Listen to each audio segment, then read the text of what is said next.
Hello అండి. ఇప్పుడు నేను మా ఇంట్లో పెట్టుకున్న ఇండోర్ ప్లాంట్స్ చాలా ఇండోర్ ప్లాంట్స్ కొన్నాను. కానీ అన్నీ చచ్చిపోయినవి.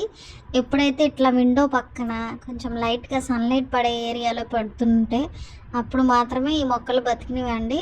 లోపల పెట్టిన మొక్కలన్నీ చనిపోయినాయి. దాన్ని బట్టి నాకు అర్థమైంది ఏంటంటే ఇండోర్ ప్లాంట్స్‌కి మనకి ఇండైరెక్ట్‌గా సన్‌లైట్ ఇట్లా లైటింగ్ పడే ఏరియాస్‌లో పెట్టాలని చెప్పేసి నాకు ఫైనల్‌గా అర్థమైంది. ఇది చూడండి, ఎగ్లోనిమా ప్లాంట్ ఫ్లవర్ కూడా వచ్చింది.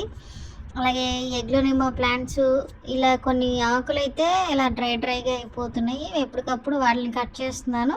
మళ్ళీ కొత్తగా ఆకులు అనేవి వస్తున్నాయి. అలాగే సాయిల్ కూడా ఇలా ఫింగర్తో ఇలా టెస్ట్ చేసుకుని అది డ్రై అయినప్పుడు మాత్రమే వాటర్ పోస్తున్నాను. మాయిస్ట్గా ఉంటే మాత్రము ఓవర్ వాటరింగ్ అనేది ఇవ్వట్లేదు. ఎందుకంటే చాలా ఇండోర్ ప్లాంట్స్కి చాలా మనీ పెట్టి కొనడం, చనిపోవడం అనేది జరుగుతుంది. అలాగే ఈ ఎగ్లోనిమా ప్లాంట్ కూడా ఇలా వాటర్లో కూడా నేను పెంచుకుంటున్నాను. సో వాటర్లో పెట్టడం వల్ల ఏంటంటే కొంత గ్రోత్ అనేది తగ్గుతుంది. కాకపోతే మొక్క అయితే హెల్దీగానే ఉంది.